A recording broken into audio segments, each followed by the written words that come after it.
So we know that the movement started in the 1900s. Once Virginia Woolf, which is one of the greatest modern writers, said that on or about December 1910, something in human nature changed. Actually, it was a bit hyperbolic, but she was pointing out something. So when we look at the Western culture throughout history, we can notice that from speaking of the classics, from classics to modern literature, there exists a very big change. It's so big that you cannot easily ignore it. And this change is in, for example, writers' thoughts, in people's behaviors, in their culture, everything. And started in the late 19th century, and it ended by the Second World War. So basically, the First World War was one of the reasons people, or let's say writers, went on to have modern literature or modern art in their lives. And it was at its height that the Second World War stopped it. And then after the Second World War, what philosophy, what movement do we have? Postmodernism, right? Theater of the absurd and postmodernism.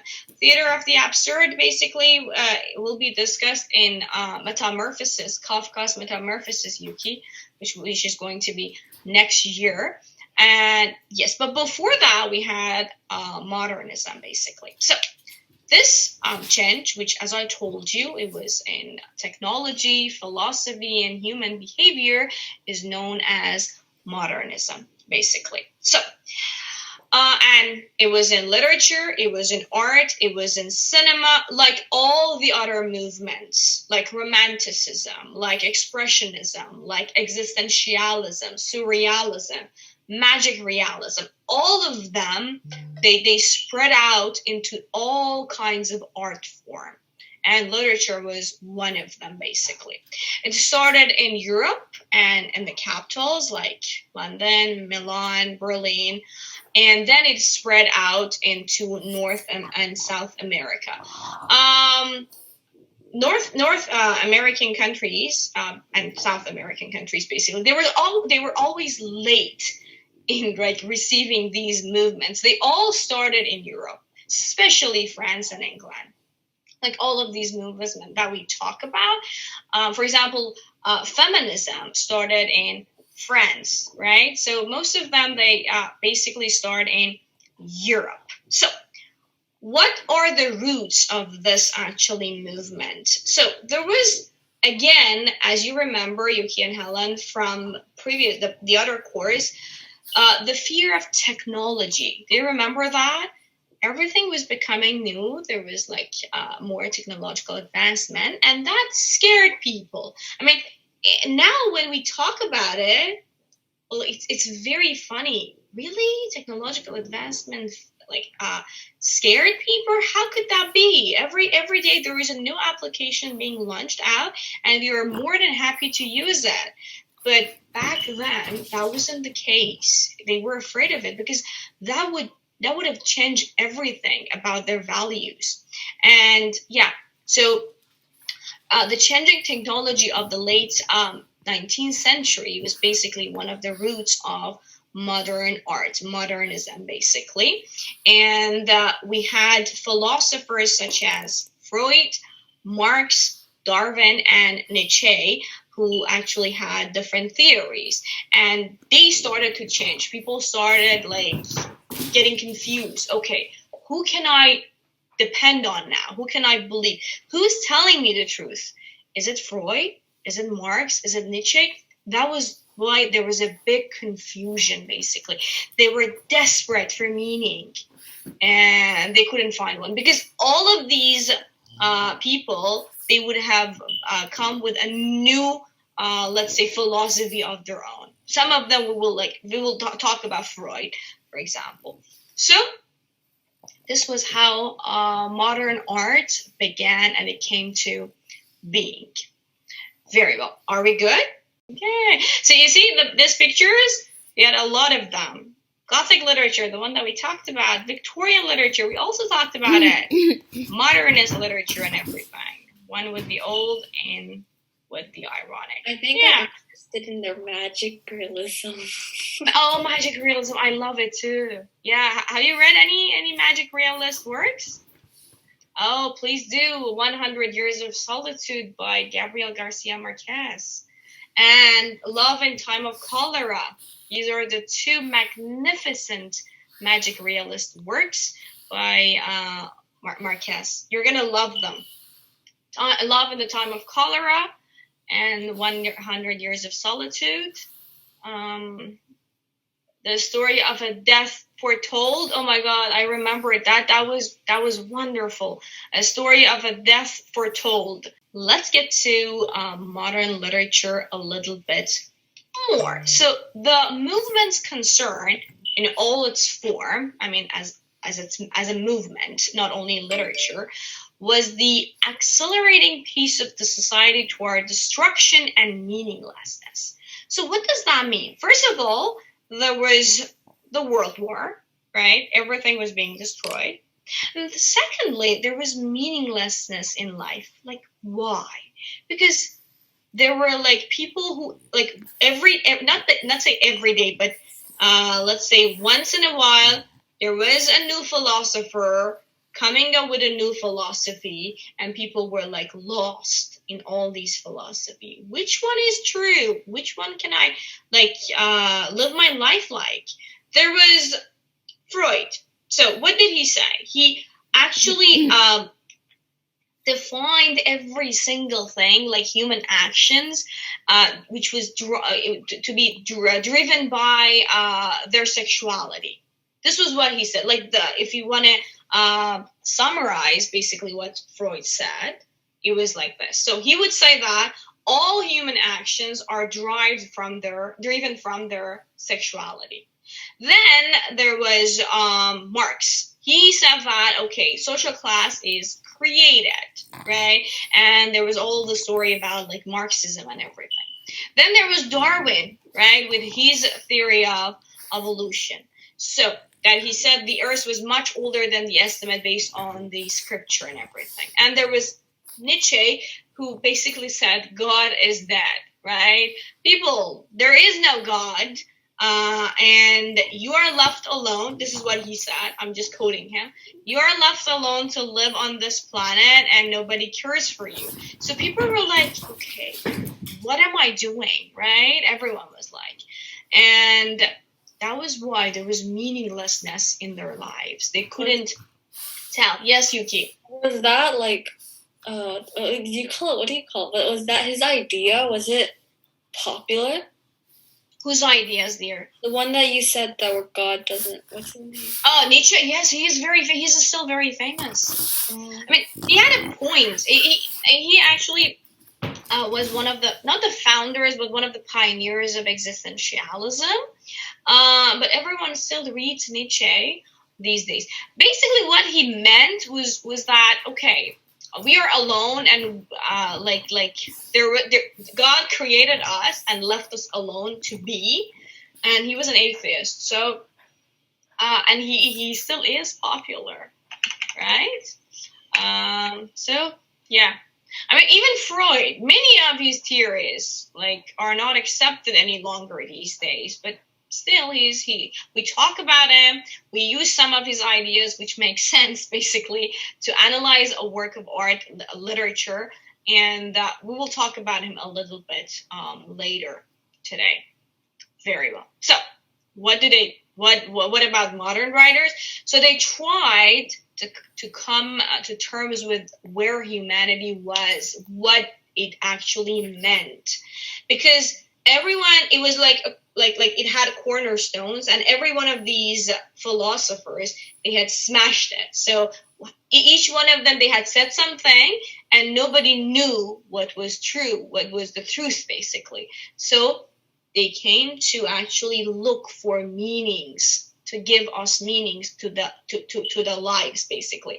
People in these stories that you read, as you can see, characters are lost, aren't they? they don't know what they're doing with their lives. So, okay, very well. They don't know what they're doing with their lives. And that is why Joyce wrote such work so that people would read and realize that, wake up, people, you need to find out meaning for your lives. Because in the past years, we have lost all of it. We have lost the values.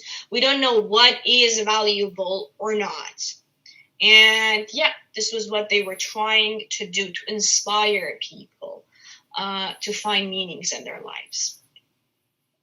Very well. So this was the beginning of modern literature, or modernism, basically, because there is a big vast of literary works that you can choose. So it all depends on your teacher. But yeah, it wouldn't hurt reading them before. It would be awesome, I guess. Wouldn't it? Yeah, you would be ahead of them. You would be like, yeah, I know this. I know the story. So yeah, very well. Are we good? Shall we go on? Unless you have a question. No? Very well. So we talked about a little bit about features of modern literature and everything. What have you noticed in the stories that we read so far?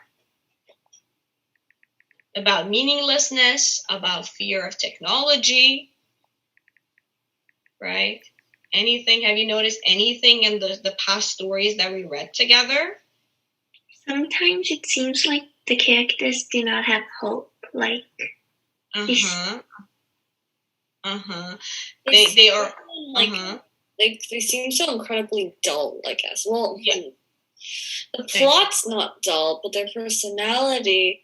I'm not saying that people around me are dull, but I'm saying that they're kind of dull for a book. Well, right. I guess that was how their lives were, right? How they were living their lives, exactly. But then it's kind of like how you would expect someone to live their lives. Yeah, interesting. Thank you, Yuki. Helen, dear.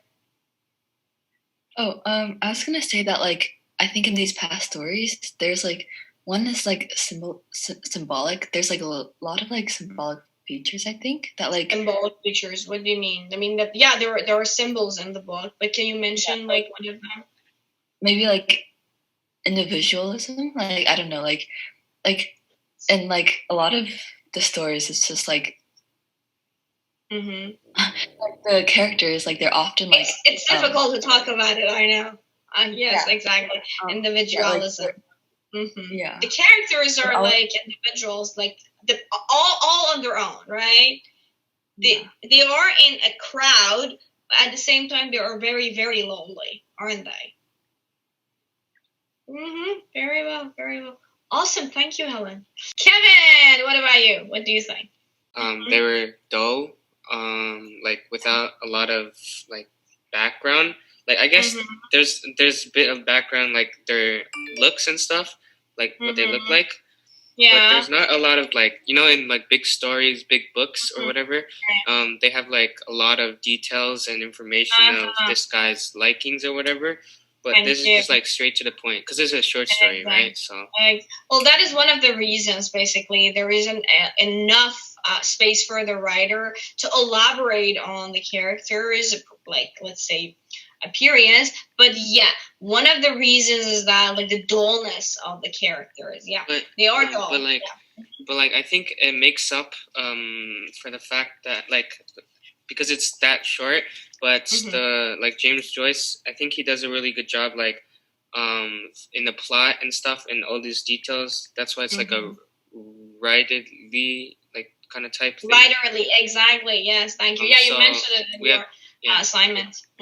So I think if you think a lot and you can decode their personalities without them saying it. So yeah, I really like that term, decode their personalities. Right. Thank you very much, Kevin. So Helen, dear, you have something to say? Oh, I was just gonna talk about kind of the writerly thing again, but I think Kevin already mentioned it, about how the characteristics are you have to kind of by yourself, you have to interpret it in like your own way. I think that was like one of the characteristics, and especially like in these stories. Exactly. One of the interesting things about these stories that it's open to interpretation the way you can like do it. Right. Wonderful. Thank you. So let me get to Ashley. Ashley, what do you think, dear? You always have great ideas.